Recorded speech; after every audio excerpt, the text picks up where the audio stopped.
Hi, I hope you're okay out there. So today I thought we'd have a look through the albums of cult American metal hard rockers Riot, a band that many people believe should have been bigger, but for various reasons it didn't happen. But let's dive in. Formed 1975, and the two sort of constant members early on, a guitarist Mark Reale and a vocalist Guy Speranza. As you may have noticed on the thing, I'm doing album 77 to 83. So this is like the period of continual Riot, classic period. After that there's a gap and they kind of come back and they're kind of something different, which I'll come to. So anyway, the first album's Rock City. So what they do is they sign a kind of production deal with a guy called Steve Loeb, who runs a company called Firesign. I think he pays for recording, oversees it, produces it, and they get snapped up by Ariola Records and they make Rock City. So the first thing you'll notice about this, aside from being back to front, you've got this weird alien seal creature on the front and a Riot logo in the top.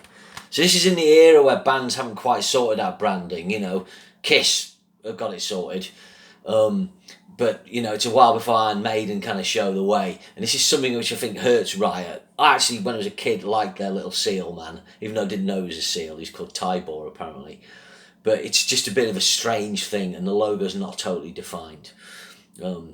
So that's something that could kind of hurt them down the line. But anyway, what's this album like? Okay, production's okay. It's typical sort of hard rock of the time. But I think what's interesting is track 2, Warrior, has got a kind of more fantasy power metal lyric, the kind of early Scorpions might do, or Rainbow. And that's what sets Riot apart. And they will dip into elements like that within their lyrics. And that's something where their influence will kind of go elsewhere in terms of influencing other bands in metal. Opens with a track of Desperation, which is good. It's not a great opener. And you got 3 corkers: Warrior, Roxy, Overdrive, really good. Then Angel, not as good. Tokyo Rose, that's great. Heart of Fire, not great. Gypsy Queen, This Is What I Get. This is what I get's a good poppy track. Different lineup on this. Obviously, you got Reale and Speranza, Jim Iommi on bass, Pete Batelli on drums, and L.A. Kavaris on guitar. I give it a 6 out of 10. It's a solid enough debut, but the next album's a lot better. But the problem is for the next album is they lose their deal with Ariola. They have to get a new deal, which is a good deal. It's with Capitol Records, but it takes at least 18 months to 2 years for the album to come out, which is an eternity in metal then, and that's Narita. Better cover, named after the airport in Japan. Sorry, I know it's back from, but you can see, like, if I go up close, there's Tybor. He's looking like a sumo wrestler, but with a seal's head. And so on the postcard, the logo's a little more defined there, but again, it's not, you know, it hasn't got that pizzazz of Judas Priest or Saxon or those other kind of bands. This is a Rock Candy remaster. Okay, so the key thing here is the classic Riot lineup starts to take shape because Rick Ventura joins on second guitar. And I'm just checking who the drummer is on this. I'm just going to go onto my wiki page here. It's still Peter Batelli. So Jimmy Iommi and Peter Batelli have stayed, but L.A. Kavaris has gone. So Rick Ventura brings in some really cool guitar skills, writing skills. Doesn't do much lead as Mark Reale, but he's good. Production on this album's really good. It's really natural. Like all Riot albums, basically it's stripped down. Drums, bass, 2 guitars tracked, lead guitar, vocals, the odd vocal harmony. Drum sounds big. Guitars are ballsy, very lots of room sound on it. It's a really good record. I mean, I've got a criticism of it. The songs are a bit long. I'm just sort of looking on Wiki here. 5 minutes, 4:36, 4:32, 4:38. That's side 1, Born to Be Wild cover. Is short. And then you've got another track that's nearly 6 minutes, another 5-minute track. You know, these are quite long tracks for metal at the time. And the next album, they will pare down the arrangements. But anyway, you got Waiting for the Taking, the opener, which is a good track. Got a great outro solo. 49er. It's another good one, Kick Down the Wall. Cover of Born to Be Wild, which works. They did some pretty good covers. Narita. Now, Narita's a great track. That's an instrumental. I think it shows the skills of the rhythm section and how tight the band is. It shows what a great guitar player Mark Reale was.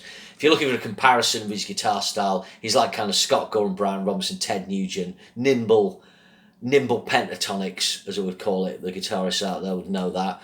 Really cool. Big fat Les Paul tone. There's actually a cool picture on the back, I know it's back to the front, but of the band live. Side 2, Here We Come Again. Yeah, it's catchy. Do It Up, that's a good one. Hot for Love, yeah, it's catchy. White Rock, I really like that track, it's got a great chorus. And then finishes with a classic Road Racing. This is a real staple of, in the days of the new wave of British heavy metal, this was the kind of track, because it's in 79, they would start to play it on, the Friday Rock Show. I'm just looking, this was released in the US October the 5th, 79, so it is a big gap. If I just go back to Rock City, November 77, so nearly 2 years, that's such a long time. So they've already lost momentum. They made a great record. On the back of this, the next year they will play Donington, Monsters of Rock, and they will get really well received for that. Definitely an 8 out of 10, that album, really good. Okay, so things are going well for the band, but they lose the record deal again, and they have to go to another label. Now the gap now on this album is February 9th, 1981, so again, shorter gap, only 14 months, 13 months, but still quite long in that era. Remember, bands like Saxon, Judas Priest at this point have released 2 albums in a year, sometimes, or only taking, like, say, 10 months over a follow-up. So they're losing momentum, but they produce what is a classic cult heavy metal album, Fire Down. And this is the best album cover. It's very direct. Tybor's on the front with his seal head and his pink alien body, but the fire's pretty cool. The logo looks quite funky, and so on. Cool picture of the guys on the back. This is the Rock Candy remaster. Point here, this is the classic Riot lineup. So we've got the 3 guys from the previous album, and we've got Kip Lemming on bass and Sandy Slavin on drums. Production on this is really, really good. It's just totally stripped down again, really direct. Songs are shorter. This album is only 37 minutes. There's only 4 songs over 4 minutes. One's on 4 minutes. The rest are really kind of like 3-minute wonders. Vocals, guitars are great. Gasparanza's got a really cool sort of, quite ballsy but higher frequency to his voice that works really well. So what's the tracks like? It was with a classic, Swords and Tequila. I used to cover this in a band I was in. Then you got the title track, Fire Down Under. Just 2 great openers. Then it kind of drops down a bit with Feel the Same, which has got a different groove. I think that's written by Rick Ventura, it is. So that's something interesting with the band. Rick Ventura tended to bring in the mellower tracks and slower tempos, different grooves. Mark Reale was more the metal guy. So it creates a good contrast with the writing. Then another classic, Outlaw. You may have heard this track. This is maybe one of the most popular Riot tracks. Just killer dirty riff. Great outro solo by Reale. Great lyric about a kind of gambling guy. Just superb. And then it finishes Side One with Don't Bring Me Down, which I think is maybe the weakest track on the album. I'm not so fussed with that. Side 2 open with Don't Hold Back, which is excellent. Great groove. Great sort of Thin Lizzy, Brian Downey kind of drum groove. Then another classic, Altar of the King. Again, using a sort of fantasy power metal lyric. And again, this is something I think is key with Riot. Typically, the American hard rock bands of the time tend to sing about reality things, girls, drinking, motor cars, stuff like that. But Riot would do sort of metal fantasy lyrics. Great track. Then you got No Lies, which I think that's another Ventura one. It is. Again, you can spot a Vic Ventura song. They work very well. Then it's got Run For Your Life. It's a really up-tempo rock. It's really good. Then it finishes off with a track I can't really be bothered with. It's called Flashbacks. It's basically an instrumental, and then it's got kind of crowd noise and talking and that from their European tour. So in some ways, Riot were more highly thought of in Europe and the UK because of the new Wobham, because they fitted in with that style, and because just things were taking off there more. Okay, so there should have been a lot of momentum with this album, but the record label I just don't think got quite behind it. They're in a period where metal's getting bigger, getting very big in the UK. It's starting to get bigger in the US. Maiden are going to have a gold album that year. Priest already have. But they don't have an image. They're a jeans and t-shirt band. And by that point, Priest and Maiden have cultivated an image. And so that's the first thing. They do keep the deal, but then something drastic happens. Guy Speranza decides to leave. He doesn't like touring. He doesn't like the lifestyle. And they lose a vital component to the sound. So they get a guy called Rhett Forrester in, and they make this album, Restless Breed. Now, the Seal man is... So there's a sticker on that. I could sort of... If I just take that out... There we go. So the Rock Candy remaster. Now, the Seal man's kind of a... I don't know, Ivy Leaguer. It's quite a colourful cover. My brother got this album at the time. I think it was kind of like the same week Scream for Vengeance came out. I seem to remember it was around that time. So I didn't listen to it much. I didn't really like Rhett Forrester's vocals, but looking back, he's kind of got a gruff style, and he sort of predates kind of Dee Snider and Kevin DeBrow, although Kevin DeBrow had been around with Quiet Riot in the late 70s. They're about to get big the next year. Again, the famous timing thing. He's more of a kind of hard rock bluesy singer, Coverdale-ish. So this album's not as metal, but it's a good record. Production, again, it's got Steve Loeb doing it, and they just strip it down, keep it simple. Picture of the band on the back, again, not a great image. Mark Reale is losing his hair. Later on he would wear a wig. This would create problems. But it starts off with Hard Loving Man, CIA, title track's really good, Restless Breed. Then there's a cover of When I Was Young by the Animals. Again, Riot did good covers. I think this is quite a successful one. Then Lone Shark, which is a kind of metaler. Loved by You, Over to You. These are good tracks. Then the Showdown, which is kind of more of a kind of white snakey, deep purpley bluesy track that works well. Dream Away, that's not great. And it finishes with Violent Crimes. I was quite pleasantly surprised when I listened to this album again. I think it's a good record. Record company didn't push it. Forrester's not Speranza. He's not got as good a sound. So momentum gets lost and they lose their deal.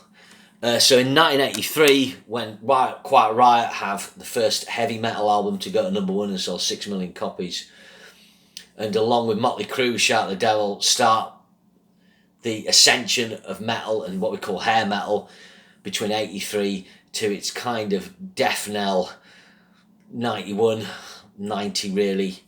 Riot on, I forget what label this came out on. Let me just have a look. Originally, I'm just going through here.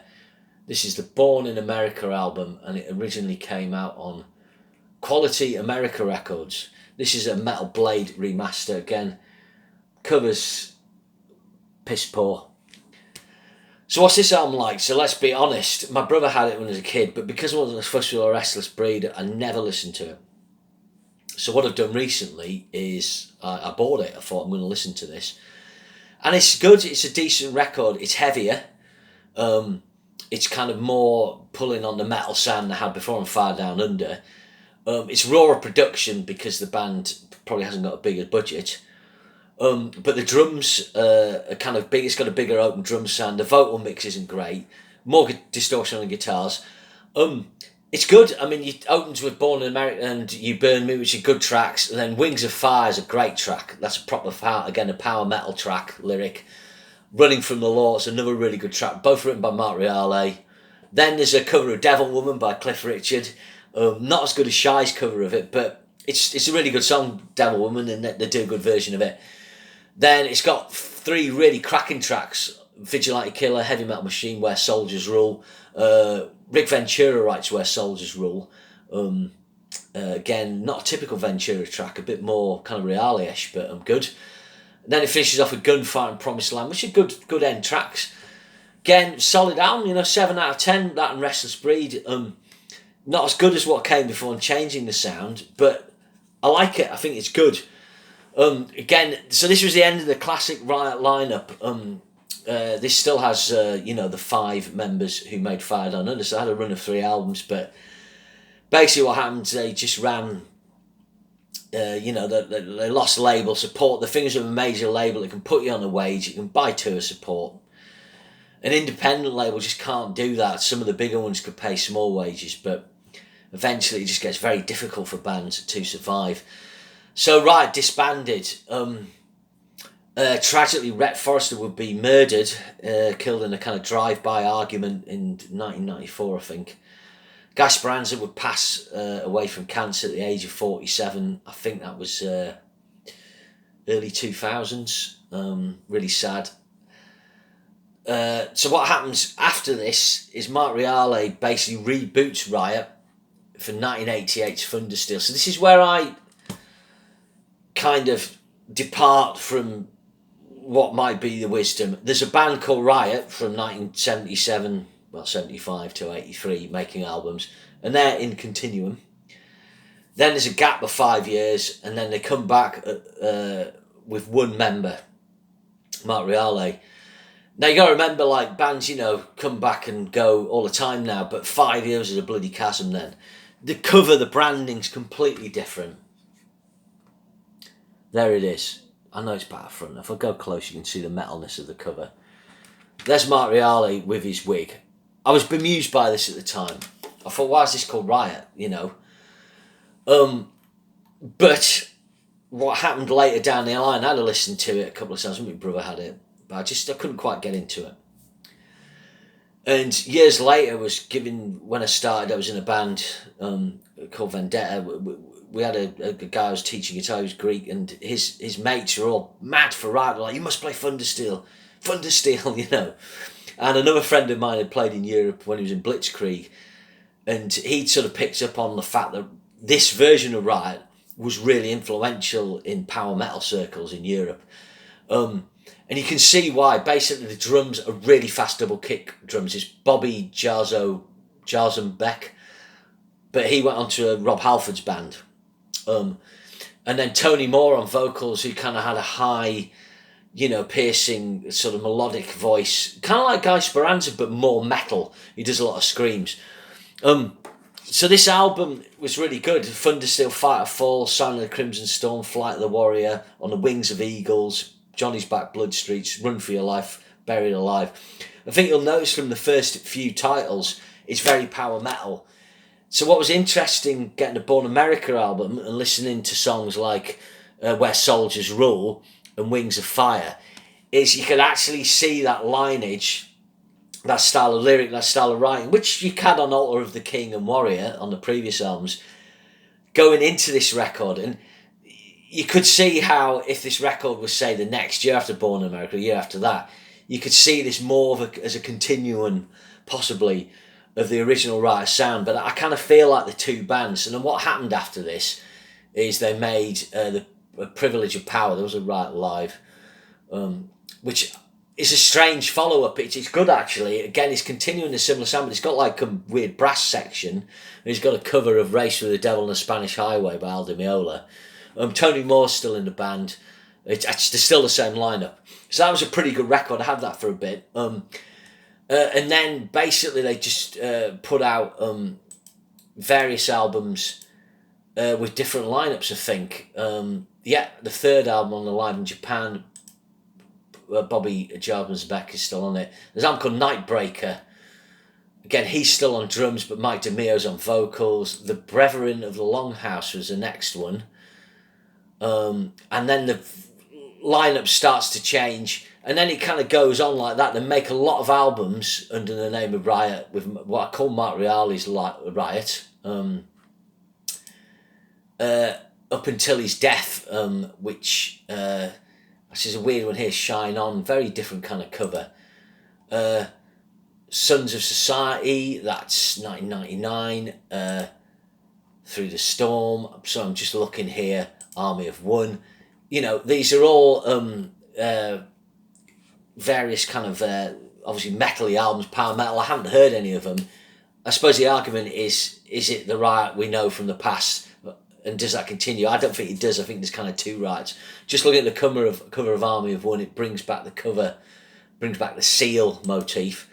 And then Immortal Soul, I think, is the last album with Mark Reale. He succumbs to Crohn's disease. And then what happens is they become Riot 5. So Mark Reale is the last original member. He passes away, and then the other 5 members that are left at this time, or the guy they're getting to replace him, they become Riot 5. And they've done 2 albums. The last one I heard, and it was very good. And what's interesting is a guy called Todd Michael Hall on vocals on this, and he actually appeared on The Voice in America recently, singing Jukebox Hero. I saw them live. It was quite weird. They were playing all this stuff, Riot 5, and then they played stuff like Outlaw and Rock City and things like that. And it was weird because no one who created that music or had anything to do with it was present on the stage. I mean, you can look at bands and go like Uriah Heep. If you're going to see Uriah Heep, there's only one original member.